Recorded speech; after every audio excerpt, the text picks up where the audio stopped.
Hello, everyone. I am the Olvido Rodriguez Contreras, and we have a special guest. Tell us. Well, I'm Erin, first of all, and then we have Keep going. we have a special guest. I'm so thankful that my own father just agreed to come on the podcast today. This is, tell us your name. Mike Dwork, or because I'm in a cross-cultural thing here, Jose Miguel Dvorak. Yes, that was, you combined both. That's right. That was brilliant. That's We needed right. that. Little Czech, little Hispanic. Thank you. Yeah. You're welcome. So this will be what, our fourth interview? Or Yeah. fourth, whatever. I don't know where we're at. Yeah, it's all hoping. right. People don't have to worry about the order in which we filmed it. Yeah. The most important thing is we're interviewing Mike. We're Yeah. really excited to interview Mike, and Thanks. it's exciting because obviously you're Erin's dad, and you have a unique story that we're curious to learn about. As we've been doing this podcast, we have two sections. We do the setup of everyone's background, and then we actually talk about sort of like the action or how they're overcoming adversity. So we're really excited to talk to you about all that stuff. And I'm just going to kick it off right away. And I'm really curious, Mike, where did you grow up and where were you born? Lincoln, Nebraska, both. Really? Yeah, Lincoln, Nebraska. My family's from. My great-grandparents came over from then Czechoslovakia, Dvorak, and ended up in Omaha somehow, and then ended up in Lincoln. So that's where I am. And there's a big Czech community Big still Czech in community in Nebraska. Omaha and Wilbur and B, Nebraska, different places. There's a lot of Czechs. Yeah, Wow. In Yeah. Wilbur, Nebraska, there's an annual Czech festival every year. there is. So Why if didn't we you're ever looking go? for something to do, Why didn't we ever go growing up? We should go sometime. That would be know, really fun. So you were born in Lincoln back in the 1950s. 1950 to be precise. Yeah, I always remember that's an easy year to remember. Yeah.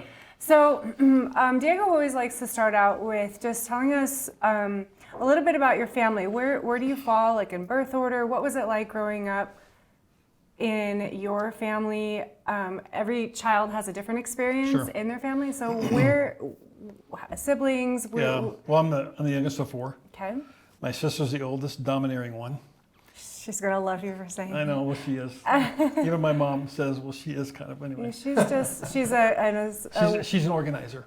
she's a beautiful, strong, assertive woman. She is. I agree with Yes. that. I agree Yeah. with that. And then my brother Doug, and then Scott, and then me. Yeah. Oh yeah. We So don't I have was the names. youngest of four. Yeah. And you know what they say, by the time they get to the baby, they're kind of tired of parenting and you just kind of whatever. Yeah, Mm-hmm. yeah. And so I think there's a little bit of that, but I don't You were also.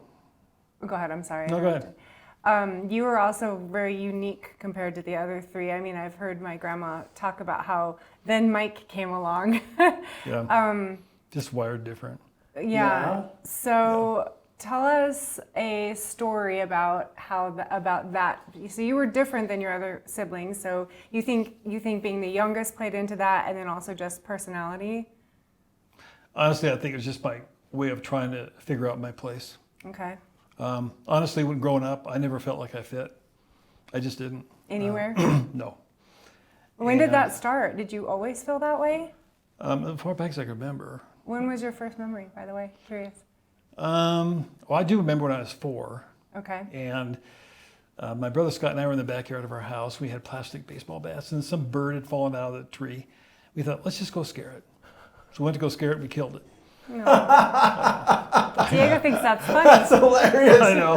It reminds me of a story that's maybe equally, I don't know, more just morbid. I was a kid, and my uncle gives me a rifle. He's like, Diego, let's go shooting. He's got a full rifle. And obviously, I'm not going to shoot the rifle. He's holding it. So he teaches me how to point, aim, Yeah. shoot, and fire. How old were you? I'm probably like 4. Oh my gosh. 3 or 4. So my uncle's just like Yeah. really holding the rifle. But it kind of puts it in my arms. I pull the trigger, and I kill the bird immediately. And I was like, oh no, I didn't mean to kill the bird even though I was pointing a gun at it. That's right. And then I tried to nurse it back to health, and my mom was like, fine, we'll try to nurse it back to health. This guy's going to die. And then I realized, the power of guns, and little boys do things like that. Well, Yeah. we didn't know. You had a different result though. Because I think my this dad is probably came home and he was not happy.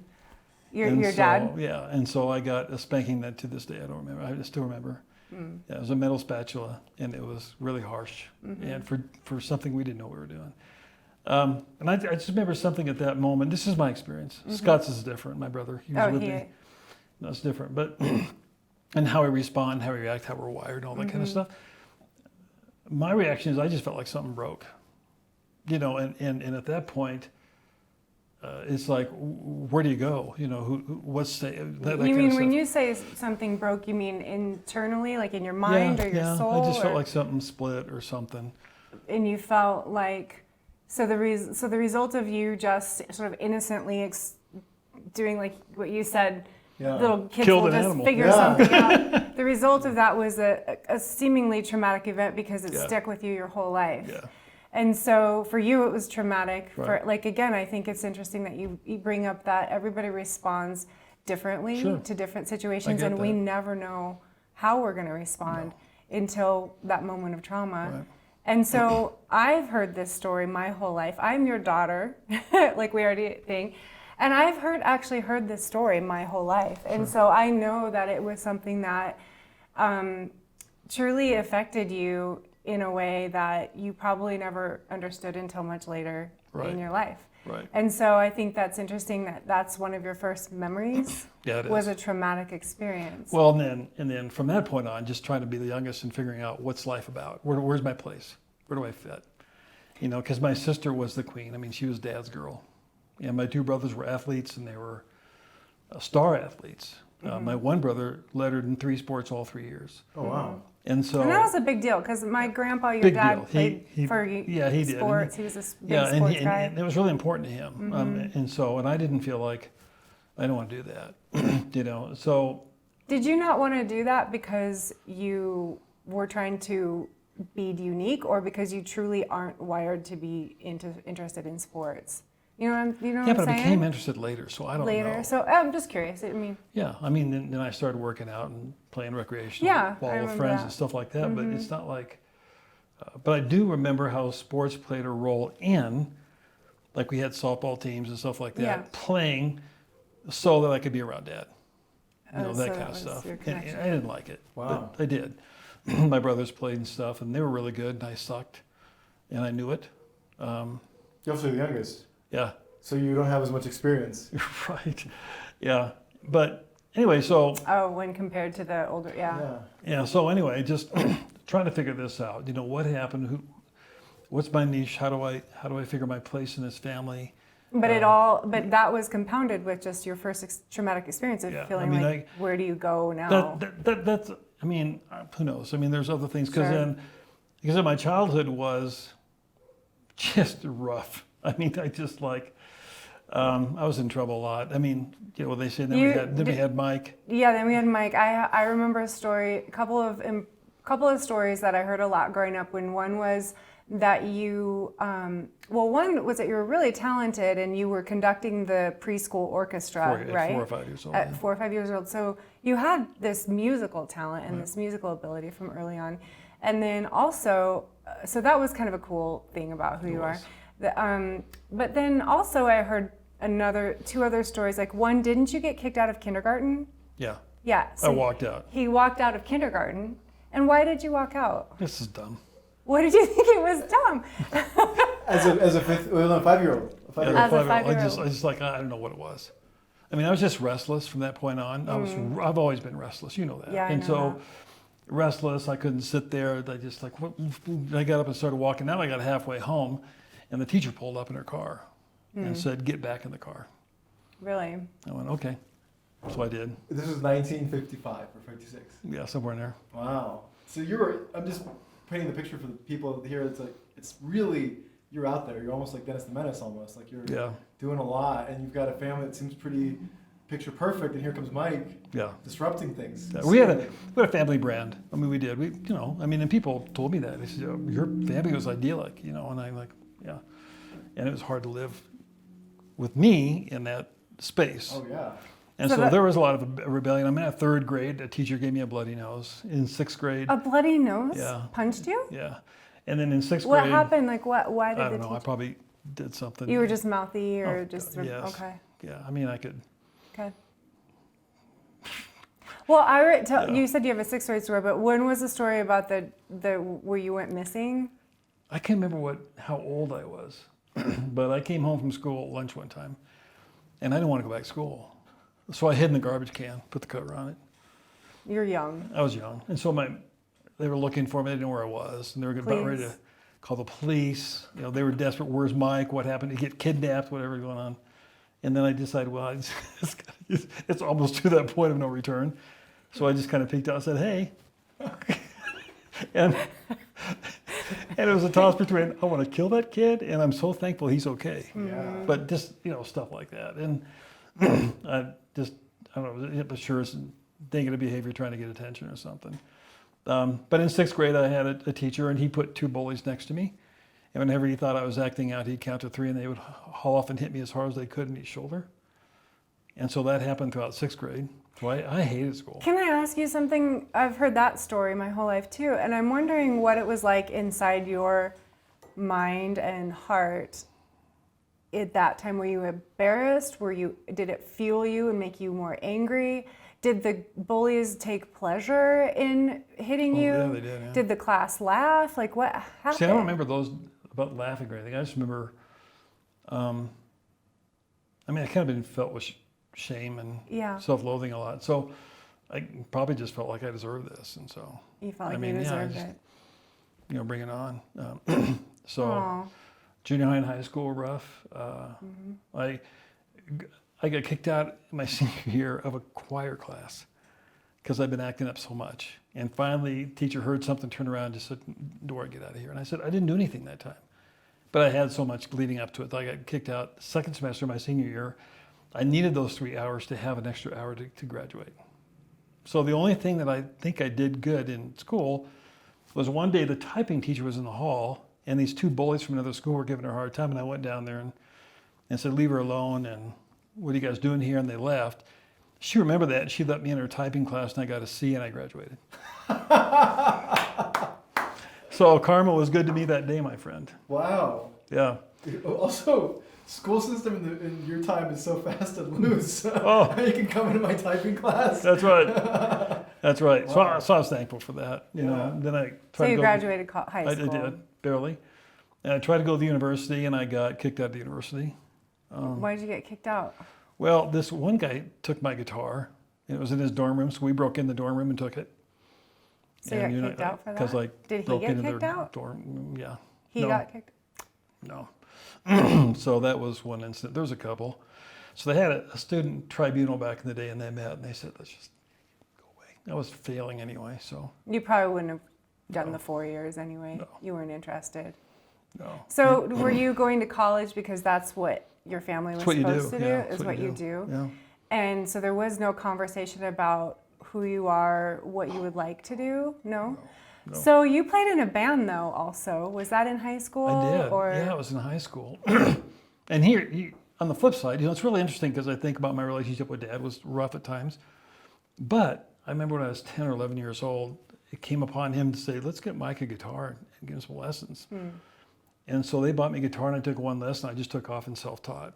And music has been huge in my life, playing, leading worship in churches, doing for camps, different things. And so that was a moment. I look back on that and said, what put it in him to think that?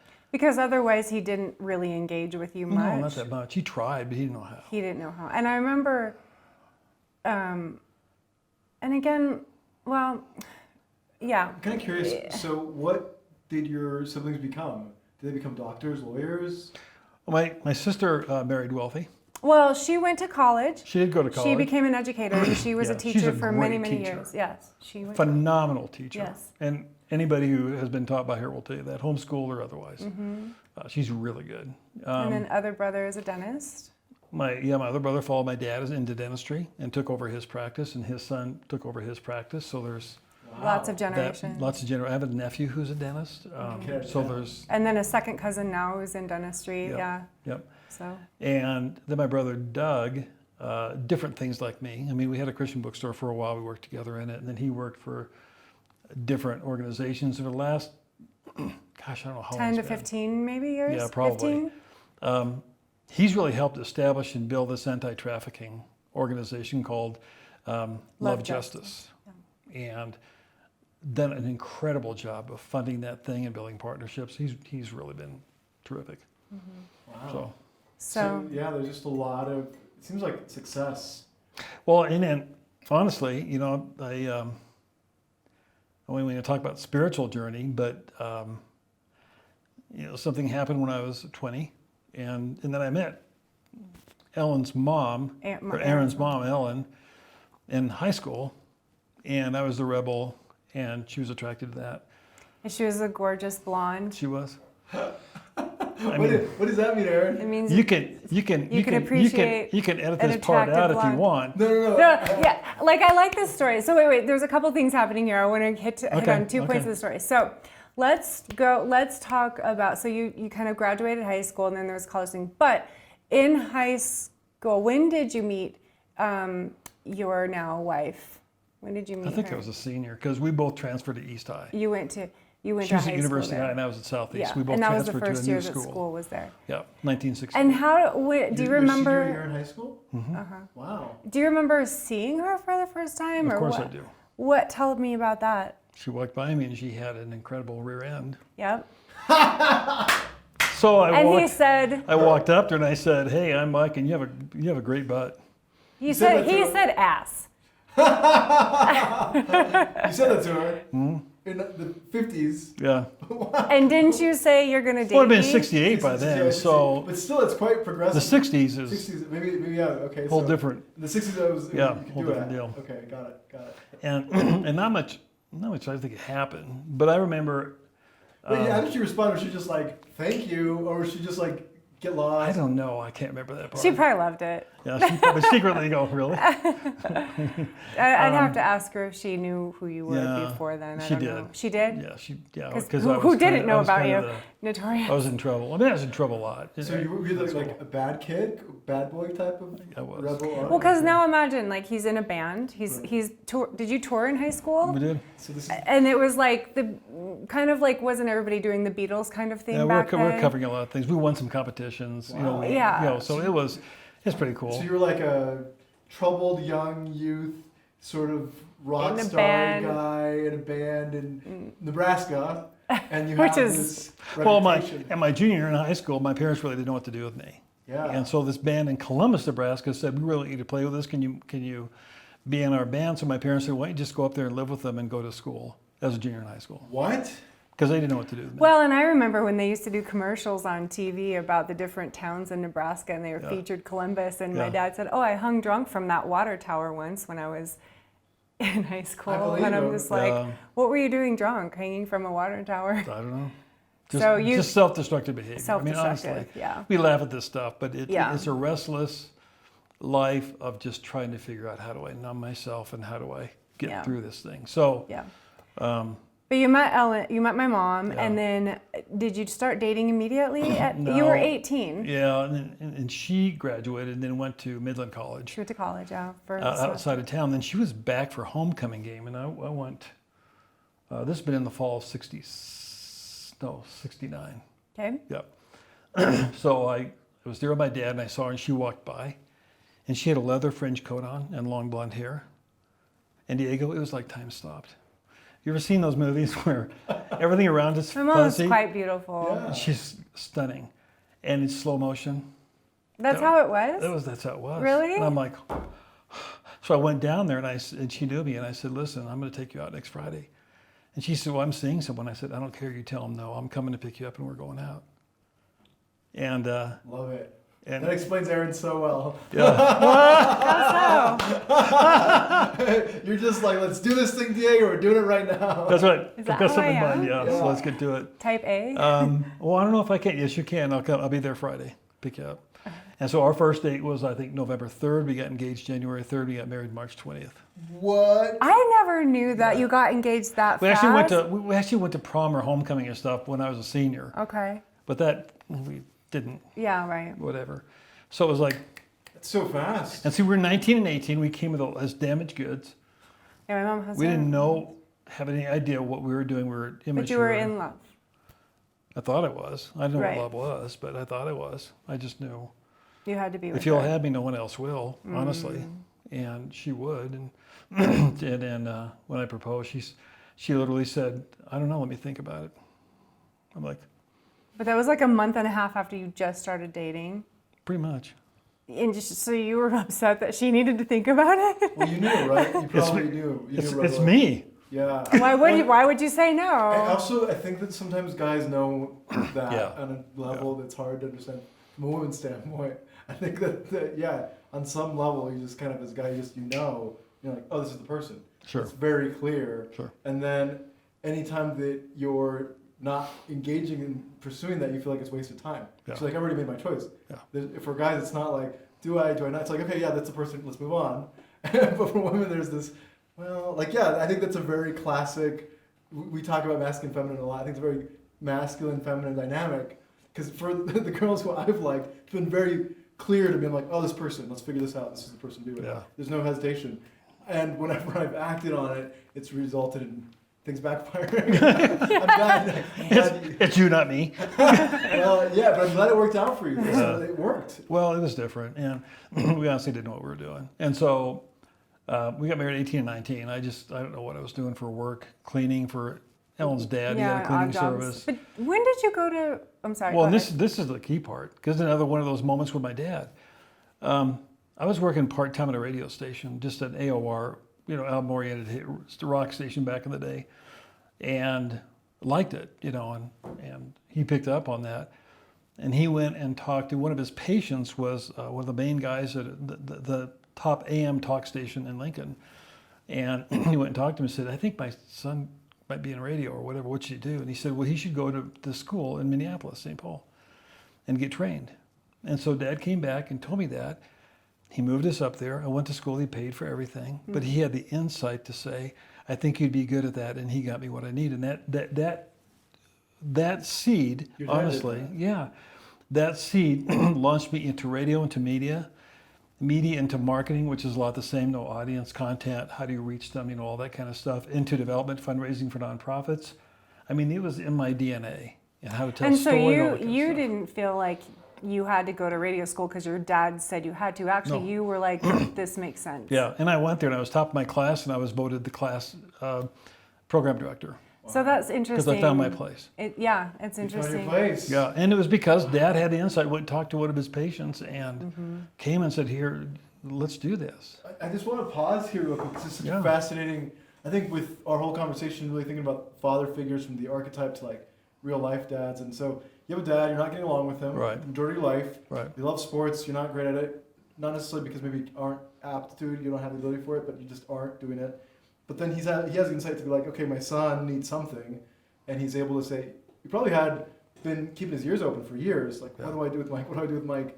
And then boom, this happens. He connects you. And he moves a family to Minneapolis? No, he just moved, helped my mom and dad My wife move. and I. Ah, and but our oldest still. son, Josh, was born up there. We're up there. But still, he helped that happen. That's He did. Yeah. So And he paid for school. He paid for our living expense. It's incredible to think that he was so distant, and yet when he saw an opportunity to be active and a participant, he took it. I know. And I think honestly, Dad, we act on what we bring to the party. Dad brought what he brought to the party. I think he did the best that he could with what he had. I really do. And I look back now, and it was rough back in the day, and it's been rough at times. But I have no doubt that Dad absolutely did the best he could, and thinking that I'm doing this out of love. I do. It sounds like it. It sounds like he had a son he couldn't connect with, and he tried everything. Yeah. And then he probably at some point realized, I'm a dentist, I'm in Nebraska, there's an archetype, a paradigm that I understand, and I have a son, and he's kind of into music, and I was actually into music, and this is an actual way of making money. Yeah. And I bring it up because I've worked with other folks who've had similar experiences, people who are very prolific in art, that maybe growing up they were real troubled kids, and at some point their parents are just like, art is for you, give it a go, and they're brilliant at it. Yeah. And it's like, wow, it just took them a while to find a place. So you're in Minneapolis, Josh is born, what happens there, what's going on? Graduated, got my first radio job in Salina, Kansas, moved down there, and then we were there for a couple of years, and then we went to a real legalistic church. And so what does legalistic church mean? And then this might be a good, since you brought church up, this might be an interesting time to start, like when your spiritual journey started. Well, I do want to talk about, just for briefly, of, I got into radio and it was a great match. The two things, the guitar and the radio, the media thing, I mean, those were two moments with my dad that just like, where But they did come you feel from. connected to him? Did you have, I mean, it was just. I hadn't thought much about it except for the last couple of years, honestly. You have. In that okay. context. Got it. But because I really found what I was looking for, I think. And it was just the beginning of it. You know, it just had to grow and branch out. That's really beautiful, by the way, Mike, just to hear you connect the dots. You just said something really powerful, which was in that context. Yeah. And I think that all of us in life, myself included, people listening, watching, we struggle with the fact that our parents didn't give us what we needed, but they tried their best, like you said. And in certain contexts, like, okay, I get it. Yeah. And for me, it's helped to forgive. And it sounds like for you a similar thing. Exactly. Yeah. Yeah. It's there's conversation my dad and I had toward the end of his life that were powerful, and I think it's all a part of that Journey. That journey and that kind of thing. But just because I found my niche doesn't mean all my restlessness and the shame and the stuff that I was dealing with went away. I learned through personality and gifts and success in that space how to kind of hide. So I had this shadow self that I was able to kind of, this is Mike, and I've done some incredibly successful things. So for the family, I could live up to that. Gosh, look what Mike's done in the Christian context a lot, in media.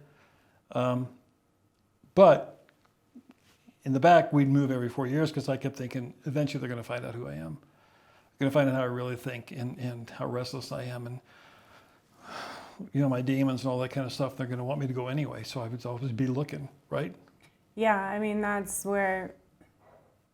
And I dragged my family through That's where the generational thing happens, where. And that was just wrong. When you haven't resolved those demons or those internal things with your family of origin, it passes on to your children. And so, you know, our story is that we moved constantly. There was no settled place, and you were always restless, and we could feel that. And that was our family culture. It's just where we're going next, or hey, want to move somewhere, or move to this house or that house, or every 4 years. 2 to 4. 2 to 4. 2 to 4. Yeah, I lived in 20 houses by the time I was 20 years old. You lived in 20 houses by the time you were 20 years old. I moved from one country to another. Yeah. That was traumatic and difficult. And oh my gosh, just almost felt like an impossible thing. We did it. Didn't have a choice. We moved again from Olathe to Montrose. That was also a big leap. Those are 2 moves. And that was hard for me. So to think about 20. Yeah. I mean, I was angry about that for a very, very long time. But again, in context, now that I'm older, I can see, yes, it was very difficult. We never felt settled. There's all that's there. But I've also seen in the last several years, like, they always would make it fun. Like, they would always, so I have a sense of adventure, and I have the ability to make things fun when things just kind of suck. So like with my own son, I try to have fun while things just kind of suck, and or in transition and things like that. And so I can see how they brought that also to the table, and the sense of adventure as well, which not a lot of people, not everyone has. A lot of people are stuck, and so because they've had that, I've had to learn to adjust. I have to learn how to make new friends. I had to learn. So those are all good things from that. But again, there was the underlying. The culture. He was when your parents aren't internally settled. That is what causes, I think, the difficulty on the family, and especially the father. You were restless. Yeah. And that seems like a But theme. that came all the way through because I was always anxious and restless and on the move. But where did that, and that all started just from early on, yeah. just restless. Like I said, then came Mike, right? And so you just didn't fit the mold. And so it's kind of like, just some different dynamics. So, okay, so you talk about how it was something that we didn't talk about as a family. I feel like our family was always just, everything was just kind of on the table, but I don't necessarily think now that it was always like that. But you said you had this, you realized your talents, you realized what you're gifted at. Sure. So you became really successful in that, but you were always hiding and wanting to keep going because you didn't want people to find out who you really were, Right. which was, who were you really then? I don't know. You Broken. didn't know. Struggling, self-loathing. Was you struggling? Was you? Were you?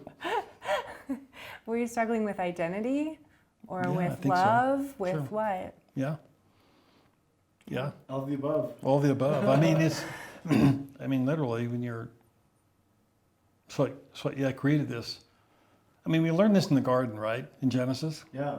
We covered ourselves up with fig leaves Yeah. to hide our shame. Because I don't want to be seen. So I learned that, I'm sure that's been passed on, but I just learned how to do that. And I mean, you know, I worked in Christian music, and Amy Grant is kind of known in Christian music. And I worked on her first record that sold 500,000 copies. Wow. I launched Michael W. Smith's first 4 records. I just had a lot of success in that space. And then I went to Compassion International and directed their artist program and raised over $7 million for them. I did media campaigns for different organizations and raised millions of dollars and huge impact. The #1 radio show, I think I mentioned that earlier. So I had all this, Accolades. You're this just stacking stuff. them. There's so many just Yeah, prolific and accolades. then I worked for an organization. They published a book called Operation World, which is a global prayer guide. And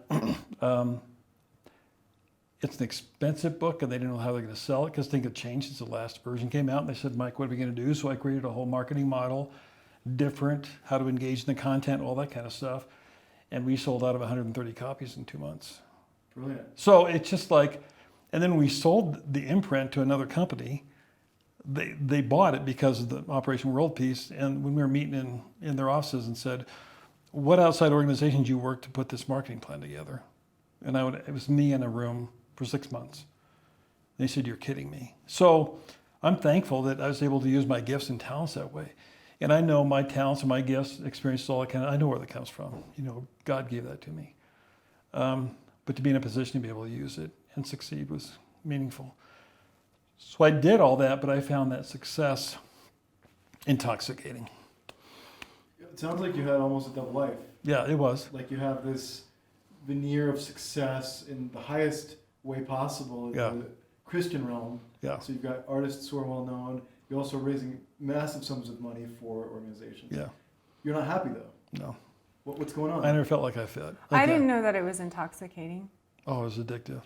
People saying, Mike, that's incredible. And I have people say, nobody gets marketing like you, Mike. Or I was working for an organization. Well, I laugh because I work in marketing as well. I do advertising. Sure. So I work in, more so I produce commercials. Yeah. Right? But I understand what you're talking about. No, it's just like, really? Yeah. And when you self-loathing, you attach anything, you just like... It's all external. Yeah, it's just like... So you have to have so more... I'll just keep that going. As long as possible. So I'm restless because they're going to find out who I am, so I got to find the next buzz. Right. You know, the next hit. The next hit. Yeah. That's what it was. Yeah, I can relate. I know that life. Yeah, so you feed the beast. Right. Well, inside not really dealing with your demons. So, And if you don't deal with that stuff, they'll take up residence in your basement and they'll come out stronger than before. Say that again. With your internal demons, if you don't deal with them, if you don't face them, and I didn't, they'll just take up residence in your basement and they'll come back stronger than ever. Okay, but Wow. I'll let you take that. Well, I just think it's very prolific because I think that's the narrative that we're kind of seeing develop, right? Which is to say, you have, which is common for a lot of guys, that we're very good at our career, our external world is perfect, we strive for that, and we stack accolades so that we also use it as a defense mechanism. Right. Don't tell me about my life, look at all this stuff I've done. Yeah. I'm perfect. And if I'm not perfect, you can't find out about it. Yeah. And here you are, like, succeeding in this internal life. Now, eventually, this internal life, like you said, will affect you down the road. Right. We're not there yet. Or but it affects your personal life. but what I'm really curious to pause it and kind of talk about is, Erin, you were there for this, but a much younger Erin was. Yeah. What was that experience like for you, being in this environment where maybe you're not tracking what's going on, but you've seen a very successful father, a lot of moving around, which I would find personally very chaotic. And by the way, I don't think it's a surprise that what you do for a living involves finding homes for people. I've thought about that. Wow. I know what it's like to move. That's really good. Yeah. Yeah.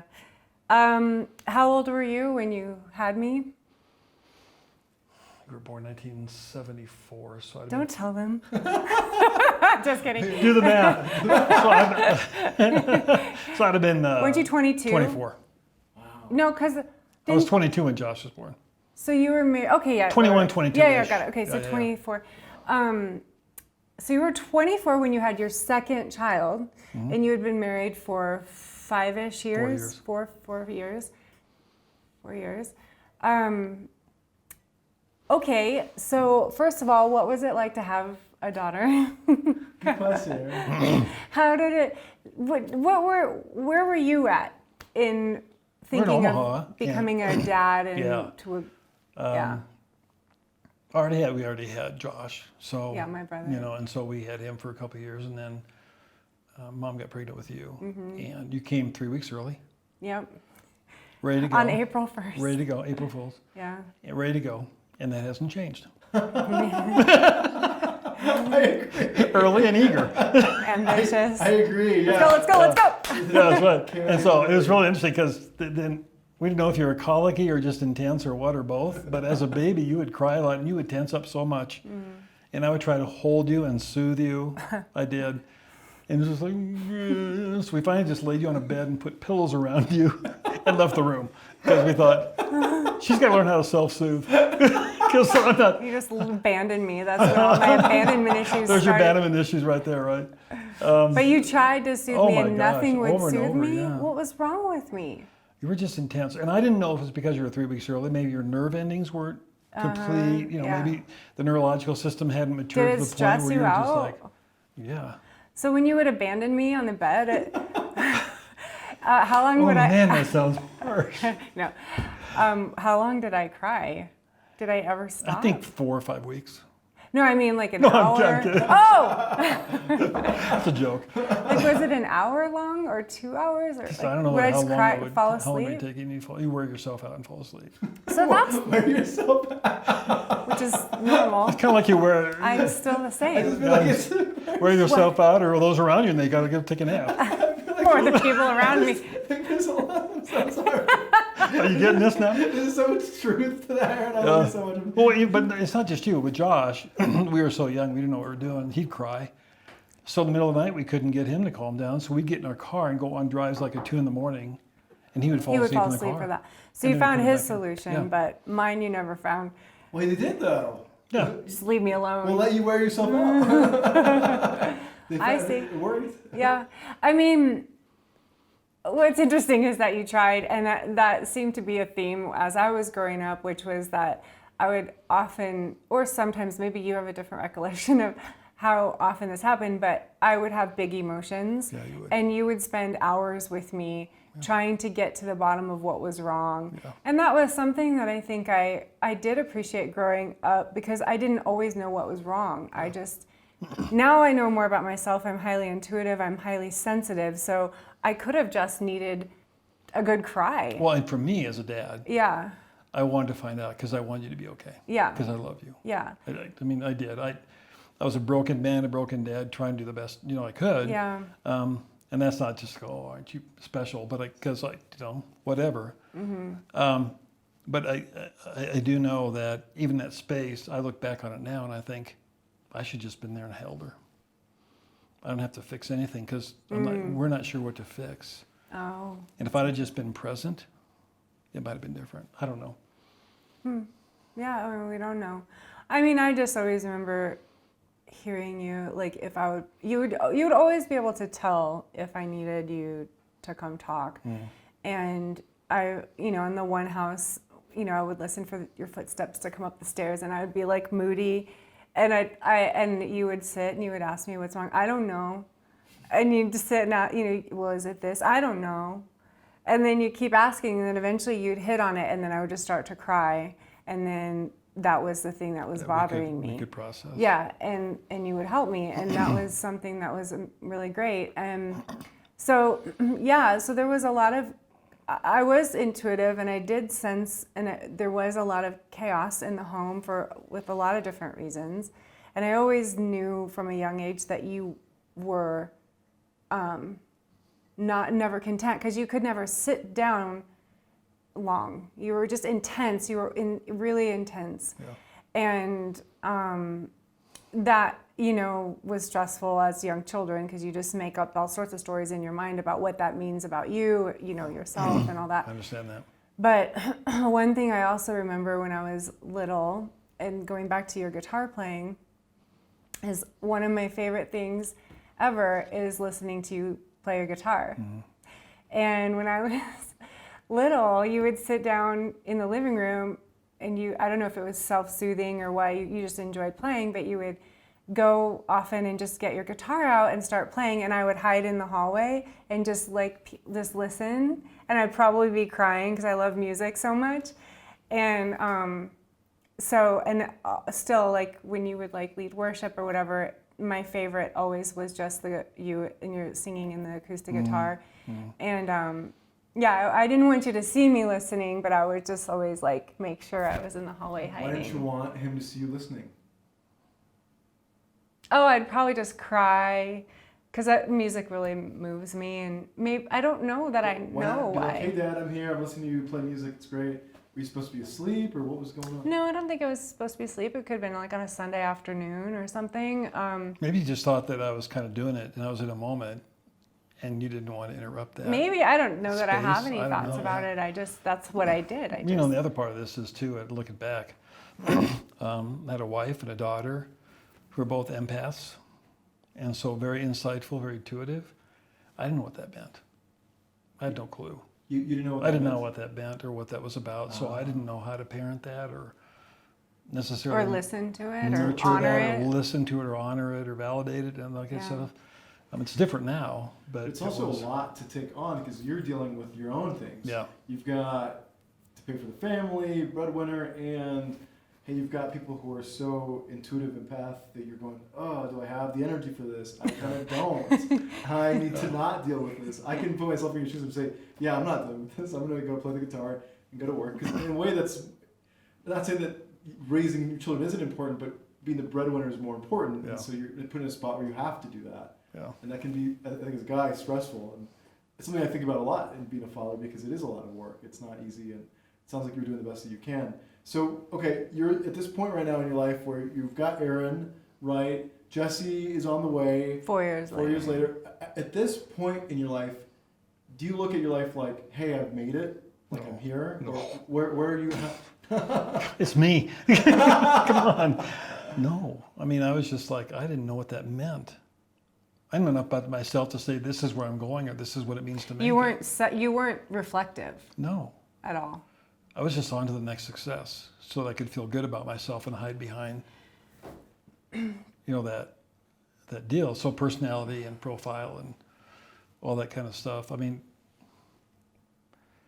I've got a presence and a personality. I know that. You can tell good jokes. You're funny. And I'm funny and I could communicate, all that kind of stuff. So I could use that stuff and I learned how. And tell me about this personality. So the reason I asked this question is that I've done acting for a long time, did acting when I was a kid. Sure. So obviously I understand the world of personas. What was your persona like? What did it do? What did it allow you to get away with? Sure.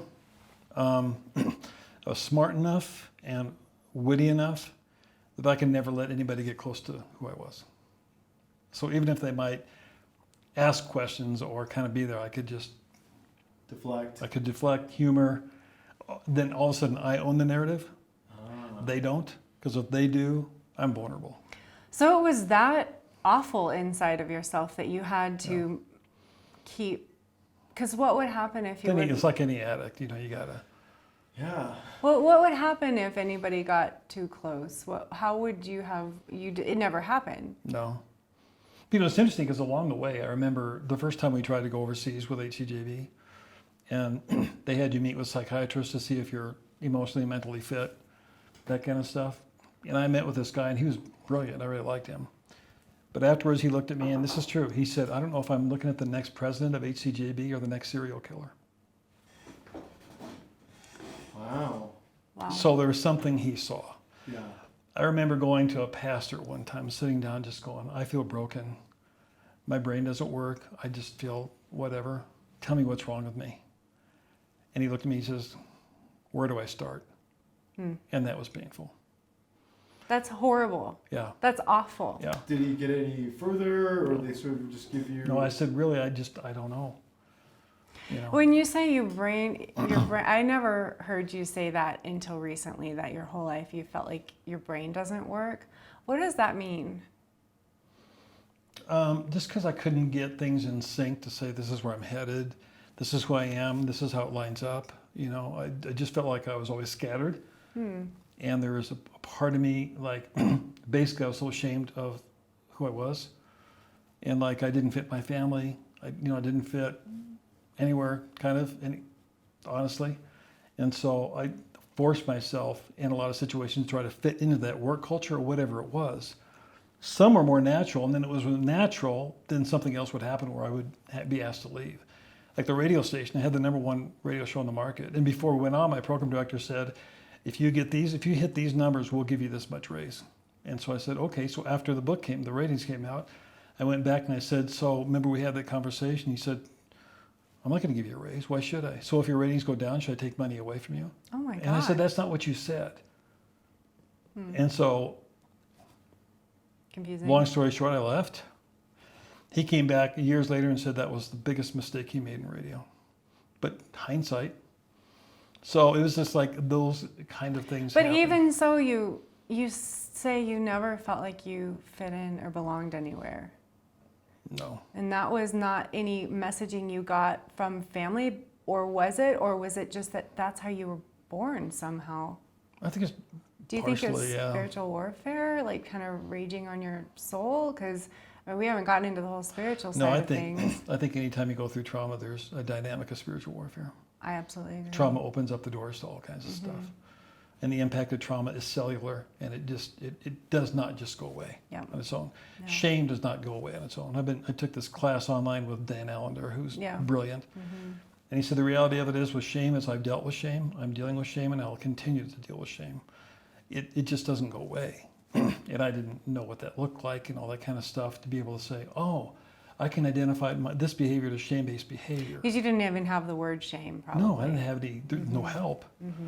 So that, all those kind of conversations just didn't happen. I grew up in a time when in the church, counseling was psychobabble, and it was like of Satan. You can't demonic. You can't go to that because they'll twist your mind. Just read scripture and pray. You'll be better. I'm like, and you tried that and it didn't work. no. Yeah. Jesse and I have similar stories, and I just think that's really interesting. And Jesse and I chatted about that in the podcast, that how I didn't know you had that experience. I was having the same experience of help me, and nothing was helping. And then read your Bible, you'll be fine. Go to Bible study. And then Jesse had the same experience, and I'm like, why did we all have this experience? And it's kind of sad, Yeah, because we're in this culture.